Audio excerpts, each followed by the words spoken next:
आमदार सुधीर गाडगीळ यांना सांगली शहर फास्ट फूड विक्रेता हातगाडी असोसिएशन दयानंद हॉकर्स युनियनच्या वतीनं जाहीर पाठिंबा। सुधीर गाडगीळ मोठ्या मताधिक्यानं विजय होतील अशी ग्वाही संघटनेच्या पदाधिकाऱ्यांनी त्यांना भेटून दिली। संघटनेचे अध्यक्ष सुरेश टेंगले, अशोक सरगर, रघुनाथ सरगर, असलम शेख, हेमंत गोताड, इस्माईल वांटमोरे पखाली, सचिन तावशी, प्रकाश इंगळे, अनिल धुमाळ, संतोष नरडे, राजू पाटील, सागर पाटील, प्रशांत कांबळे यांनी सुधीर गाडगीळ यांना पाठिंब्याचं निवेदन दिले।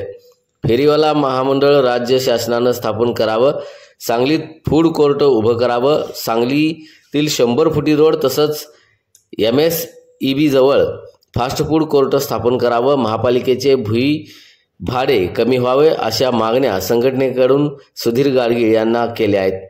निवडणुकीनंतर या सर्व मागण्यांबाबत आपण राज्य शासन, महानगरपालिका यांच्याकडे पाठपुरावा करू, त्या मार्गी लावू असं आश्वासन सुधीर गाडगीळ यांनी यावेळी संघटनेला दिलं।